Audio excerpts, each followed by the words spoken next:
नमो तस्स भगवतो अरहतो सम्मा सम्बुद्धस्स। उहाँ भगवान अरहत सम्यक सम्बुद्धलाई सादर नमस्कार। नमस्कार आदरणीय दर्शक महानुभावहरू।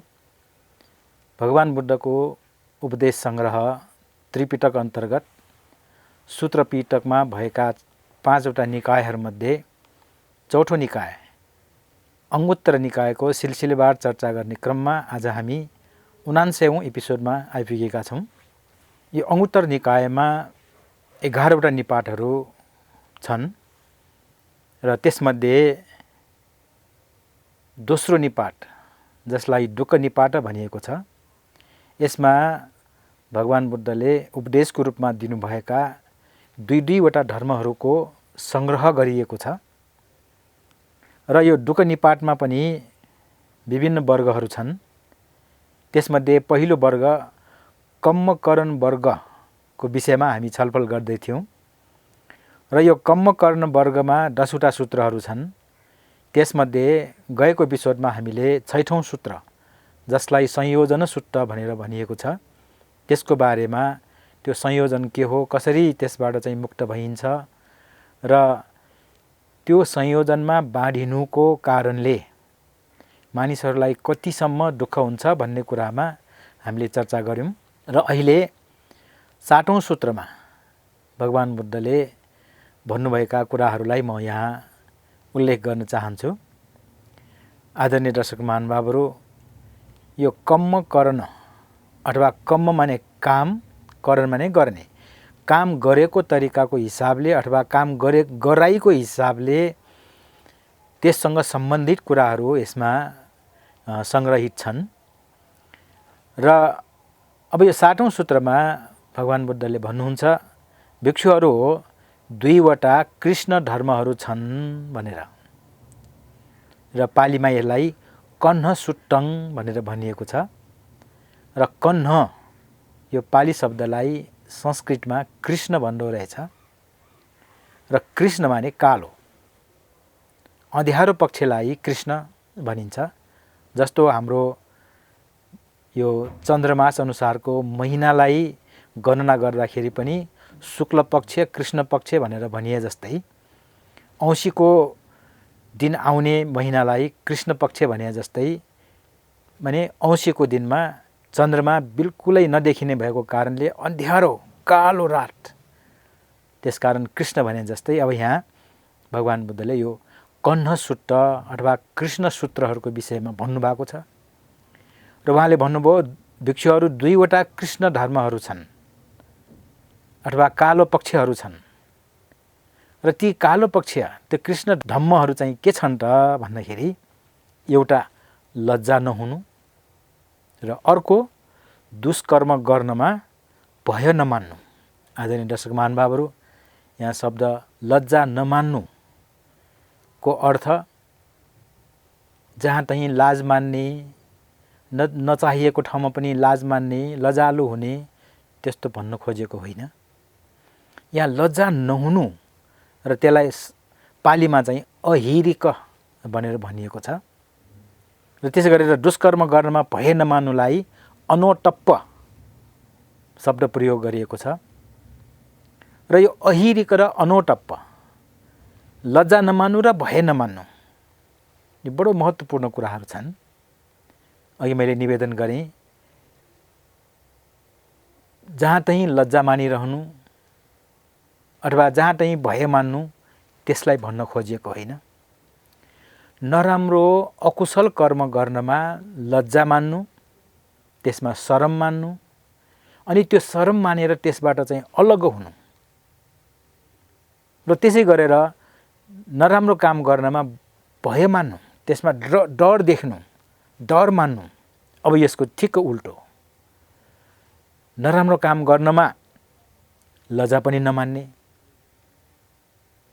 अलिकति पनि शरम नमानिकन जेसुकै काम गर्ने, नराम्रा कामहरू जसबाट कि अरूलाई पनि हानि हुने र त्यसको परिणाम स्वरूप आफूलाई पनि त हानि हुन्छ नै। दर्शक महानुभावहरू, यसरी अरूलाई हानि हुने काममा, अरूलाई बेफाइदा हुने काममा, अरूलाई घाटा हुने काममा कति पनि लज्जा नमानिकन निर्लज्ज भएर काम गर्नेलाई यहाँ अहिरिक भनिएको छ र त्यो अहिरिक चाहिँ कन्न धम्म अथवा कृष्ण धर्म हुन् अथवा कालो स्वभाव कालो पक्ष हुन्। किन कालो त यसलाई पनि हामीले बुझ्न जरुरी छ। अब कालो भनेपछि त्यहाँ सेतो पनि कुरा आउँछ। त्यस्तै गरेर यहाँ अर्को सूत्रमा शुक्ल सूत्रको कुराहरू छन्, यसको ठिक उल्टो। अब भगवान बुद्धले यहाँ पहिला नकारात्मक कुरालाई नै अगाडि माने वर्णन गर्नुभयो। किन? ताकि मानिसले चाहिँ त्यसबाट सतर्क हुन्। नराम्रो कुरा पहिले सुनेपछि मानिसहरूले अलिकति सतर्कता बढ्छ। त्यसकारणले उहाँले पहिले यो नराम्रो कुरालाई नै अगाडि सार्नुभयो र त्यो नराम्रो काम गर्नमा लज्जा नमान्ने भएको कारणले नै, शरम नमान्ने भएको कारणले नै मानिसहरूले जघन्य अपराधहरू गर्छन् र हुँदा हुँदा यो हाम्रो मानिसहरूको जुन आफ्नो पारिवारिक सम्बन्ध छ, एकअर्काको नाता सम्बन्धहरू छन्, त्यो समेतलाई नाघेर मानिसहरूले दुष्कर्म गर्न तत्पर हुन्छन्। अब सिधै कुरा भन्ने हो भने बाउले छोरीलाई बलात्कार गर्नु, छोराले आमालाई बलात्कार गर्नु, दाइले दिदी बहिनीहरूलाई बलात्कार गर्नु, यस्ता कुराहरू पनि पर्न आउँछ। यो दुष्कर्म गर्नमा शरम नमान्दाखेरि, त्यसमा लज्जा नमान्दाखेरि त्यस्तो दुष्कर्म पनि हुने गर्छन्। यी कुराहरू तलको सूत्रहरूमा पनि बिस्तारै आउँदैछ। त्यसै गरेर अर्काको सम्पत्ति हट्याउनु, अर्काको चेलीबेटीमाथि चाहिँ नराम्रो दृष्टि राख्नु, अरूलाई हिंसा गर्नु। आदरणीय दर्शक महानुभावहरू, हिंसा गर्ने भन्नाले मारकाट नै गर्नुपर्छ भन्ने होइन। हो, मारकाट गर्नु पनि हिंसा हो, तर हिंसा शब्दको अर्थभित्र धेरै कुराहरू समेटिएको छ। कसैको ज्यान प्राण नै हरण गर्नु त्यो हत्या त भयो नै, त्यो हिंसा भयो नै। तर त्यो हिंसाले चाहिँ के जनाउँछ त भन्दाखेरि अरूलाई बिना कारण दण्ड दिनु, निर्दोषलाई दण्ड दिनु, कसैको चित्त दुख्ने गरिकन चाहिँ काम गर्नु, बोल्नु, यो पनि हिंसा नै हो। तसर्थ दर्शक महानुभावहरू, अहिले बाल हिंसा, महिला हिंसा भन्ने शब्दहरू धेरै प्रचलनमा आएको छ। त्यसको अर्थ त्यो बाल हिंसा भनेको बालकलाई हत्या गरेको, महिला हिंसा भनेको महिलालाई हत्या गरेको मात्रै होइन। त्यो बाल हिंसा बालकहरू उमेर नपुगुन्जेल उसले त पढ्न पाउनु पर्ने, सिक्न पाउनु पर्ने, आफ्नो बाल्य अवस्थाको बाल सुलभ चरित्र अनुसार उसले हाँस खेल गरेर जीवन व्यतीत गर्न पाउनु पर्नेमा त्यसलाई बाल श्रम गराएर, शरीरको क्षमताभन्दा बढी काम गराएर श्रमिकको रूपमा, बाल श्रमको रूपमा चाहिँ प्रयोग गर्नु, त्यो पनि बाल हिंसामा परिएको छ। त्यस्तै गरेर अहिले विद्यालयहरूमा विद्यार्थीहरूलाई, साना साना विद्यार्थीहरूलाई डर, त्रास, धम्की दिएर, शारीरिक यातना दिएर पठन पाठन गर्नुहुन्न भनेर सरकारले नै नियम बनाएको छ। किन त भन्दाखेरि त्यो त्यसरी दण्डित गर्नु, त्यसरी चाहिँ अनाहकमा उसलाई दण्ड सजाय गर्नु, त्यो पनि बाल हिंसामा पर्छ।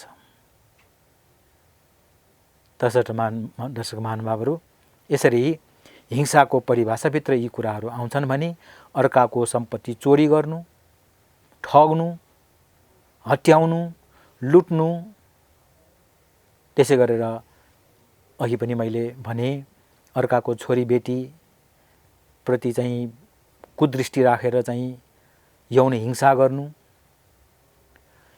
त्यसै गरेर अरूलाई झुठो कुरा गरेर ठग्नु,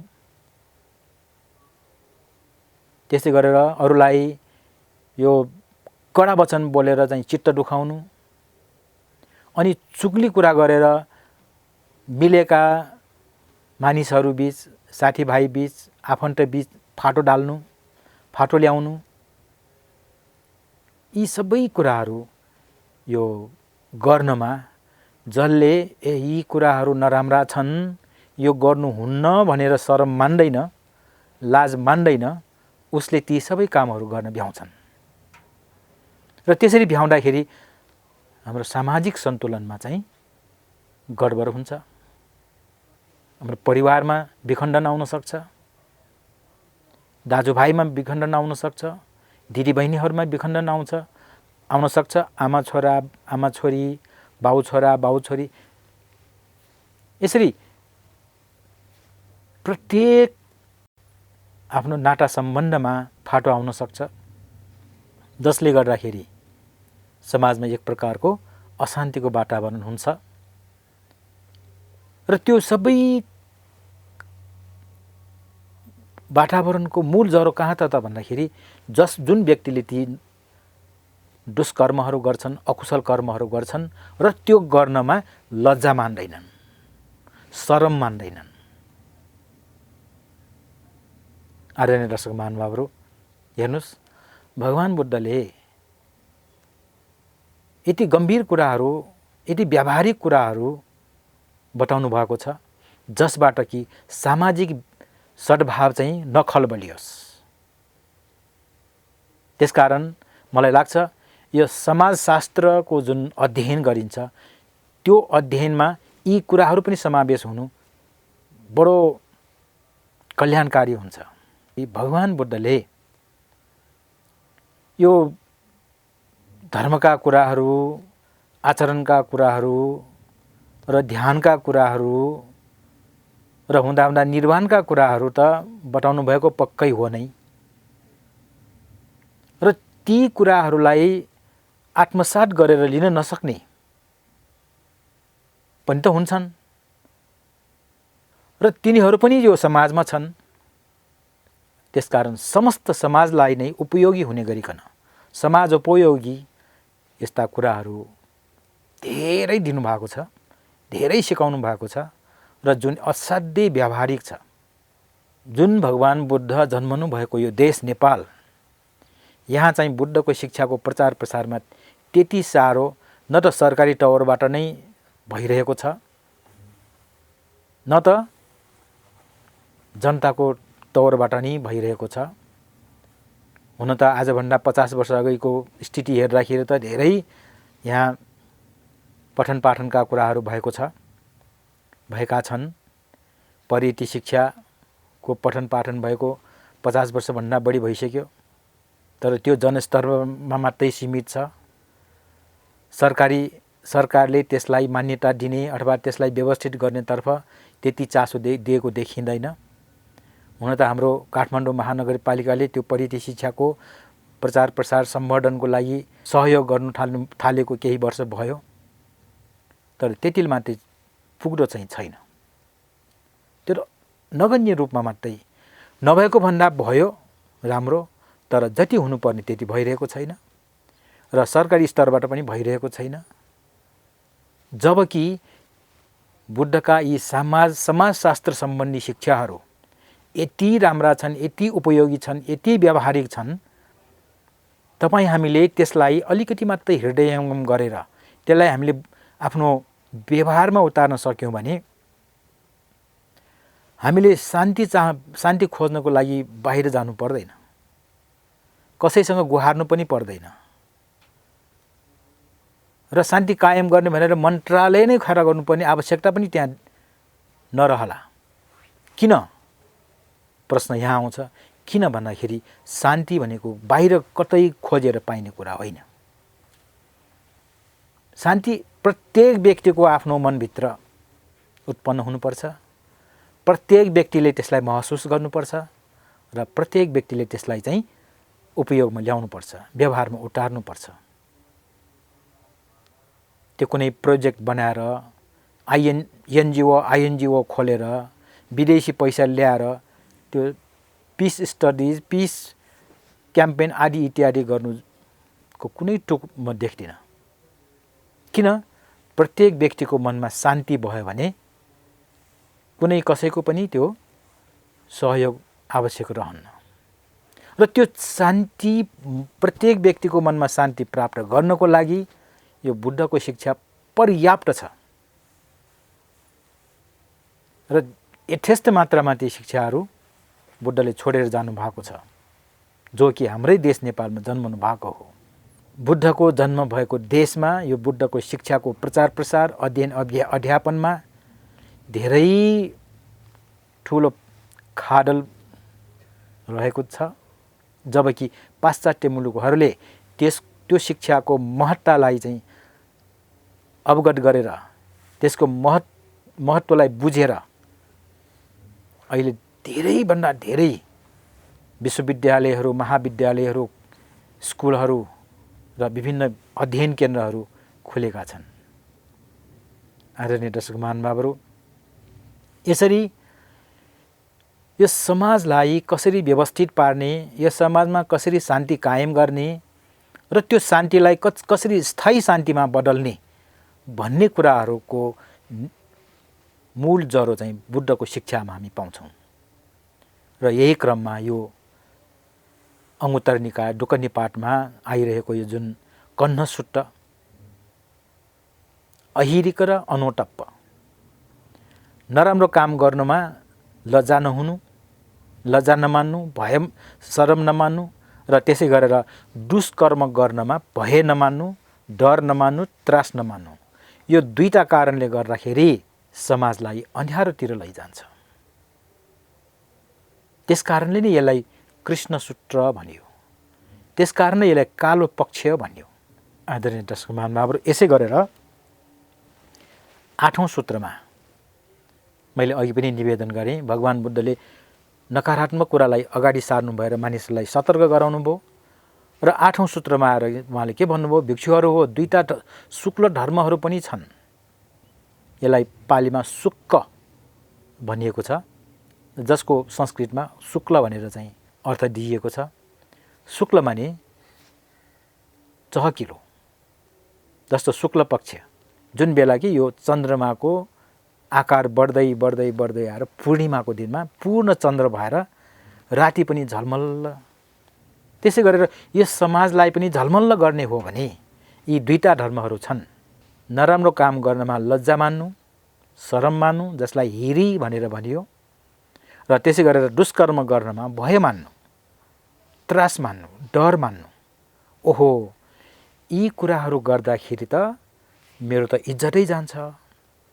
यी नराम्रा काम गर्दाखेरि मैले त्यसको नराम्रो फल भोग्नुपर्छ भनेर डर मानेपछि अनि बल्ल उसले चाहिँ नराम्रो काम गर्नबाट आफूलाई रोक्न सक्छ। समाजदेखि डर मानेर, समाजदेखि लाज मानेपछि पो उसले नराम्रो काम गर्नबाट हच्किन्छ। त्यसकारण यो दुईटा धर्मलाई, यो हिरी वा टप्प, नराम्रो काम गर्नमा लज्जा मान्नु र नराम्रो काम गर्न अथवा दुष्कर्म गर्नमा भय मान्नु, त्रास मान्नु, यो दुईटालाई, हिरी र वटप्प दुईटालाई लोकपाल धर्म भनेर पनि भनिन्छ। आदरणीय दर्शक महानुभावहरू, लोकपाल धर्म भनेको के? लोकलाई पालन गर्ने। लोकलाई पालन गर्ने भनेको के? लोकलाई सुव्यवस्थित राख्ने, शान्तमय राख्ने, जहाँ कि सामाजिक अव्यवस्था नहोस्, एक अर्का बीच चाहिँ मारकाट नहोस्, एक अर्का बीच चाहिँ लडाईँ झगडा नहोस्। यसरी लोकलाई शान्त रूपमा राख्ने भएको कारणले यसलाई लोकपाल धर्म पनि भनिन्छ। त्यति मात्र होइन, आदरणीय दर्शक महानुभावहरू, कुनै व्यक्तिको आफ्नो धन भनेको के हो? हामीले मेहनत गर्छौँ, विभिन्न प्रकारका व्यवसाय गरेर धन आर्जन गर्छौँ, त्यो पनि धन नै हो, तर त्यो बाह्य धन हो। त्यो बाह्य धन त्यो खर्च गरेर पनि सकिन्छ, कसैले चोरेर पनि सकिन्छ, आगोले खाएर पनि सकिन्छ, पानीले बगाएर पनि सकिन्छ, प्राकृतिक विपत्तिबाट पनि त्यो सकिन्छ। तर हामी भित्रको आफ्नो साँच्चैको धन, जसलाई सप्तरत्न धनको रूपमा चाहिँ बुद्धले बताउनु भएको छ। 7 वटा रत्न धन। त्यो रत्न धन के त बाहिर देखिने त्यो हाम्रो भौतिक धन होइन, त्यो आध्यात्मिक धन, जुन मानिसले चाहिँ त्यसलाई विकसित गरेर वृद्धि गरेर आफूमा चाहिँ प्रतिस्थापित गर्न सकिन्छ। र त्यो 7 वटा धनमध्ये यो हिरिवटप्प, यो दुईटा पनि धन, सप्तरत्न धनको दुईटा धन भनेर चाहिँ भन्नुभएको छ। जुन धन कि कसैले पनि चोर्न पनि सक्दैन, कुनै प्राकृतिक विपत्तिले त्यसलाई नाश पनि गर्न सक्दैन, र आफूभित्र भएको त्यो धन, आफ्नो धन भएपछि आफूले चाहिँ चाहेको बेलामा त्यसलाई प्रयोग गर्न सकिन्छ। त्यसलाई चाहिँ प्रयोगमा ल्याएर आफूलाई पनि कल्याण गर्न सकिन्छ, अरूलाई पनि कल्याण गर्न सकिन्छ। यसरी यो हिरिवटप्प लोकपाल धर्म पनि भयो र 7 वटा यो रत्न धन। रत्न भनेको मनमा त्यो सम्झना आउन साथै मन प्रसन्न हुने, प्रफुल्ल हुने। जब जब हामीले चाहिँ त्यो चिजलाई चाहिँ सम्झना गर्छौँ, कल्पना गर्छौँ अथवा त्यसको चाहिँ याद गर्छौँ, तब हाम्रो मन प्रसन्न हुने जे जति कुराहरू छन् त्यो सबैलाई रत्न भनिन्छ। भौतिक रत्नहरू पनि छन्, हीरा मोती आदि, तिनीहरू पनि रत्न नै हुन्। र त्यो रत्न पनि जोसँग हुन्छ, त्यो मसँग यस्तो रत्न छ भनेर त्यो मन प्रफुल्लित हुन्छ। कसैले भन्ला त्यो रत्न भयो भने झन् डर मान्नुपर्छ, कसैले लुट्ला।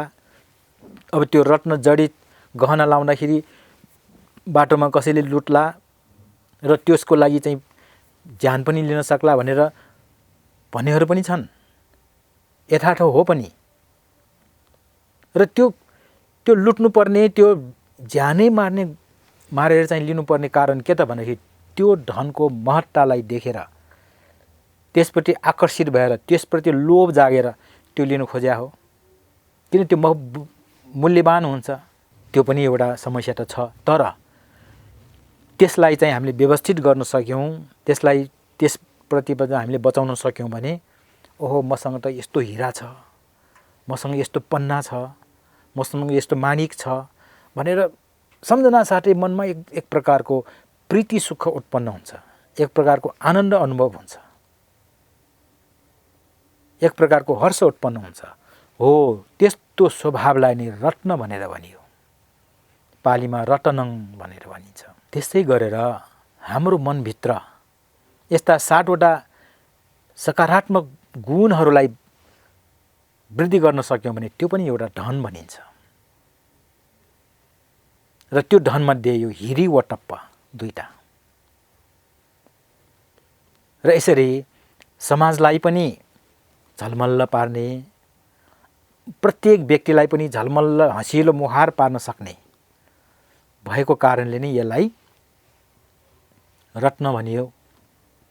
त्यसै गरेर अघि पनि मैले निवेदन गरेँ, समाजलाई सुव्यवस्थित राख्न, एक आपसमा सद्भाव बिग्रन नदिन, यो दुईटा कुराले धेरै महत्त्वपूर्ण भूमिका खेलेको पाइन्छ।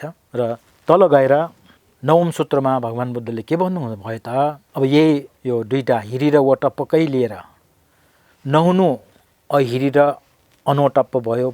त्यो हिरी हुनु अथवा लज्जा मान्नु हिरी वटप्प, लज्जा मान्नु हिरी अनि भय मान्नु वटप्प। यसैलाई निरन्तरता दिनुहुँदै भगवान बुद्धले 9औं सूत्रमा के भन्नुभयो, भिक्षुहरू हो, 2 वटा चर्याहरू छन् जसबाट यो लोकको पालन भइरहेको छ। मैले अघि निवेदन गरेँ, लोकपाल धर्म। अब यो 9औं सूत्रलाई भगवान बुद्धले के भन्नुभयो भने चर्य सुट्टङ। चर्य सुट्टङ माने चर्या सूत्र। चर्या माने आचरण, व्यवहारमा उतार्नु।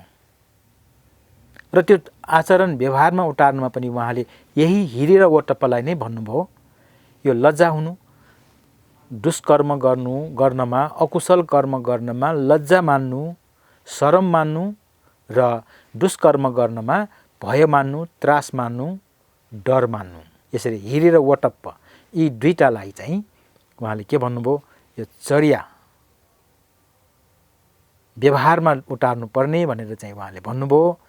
जसबाट कि यो लोकको पालन भइरहेको छ। यो दुईटा बडो महत्त्वपूर्ण कुरा। यदि यो दुईटा नभएको भए के हुन्छ अरे?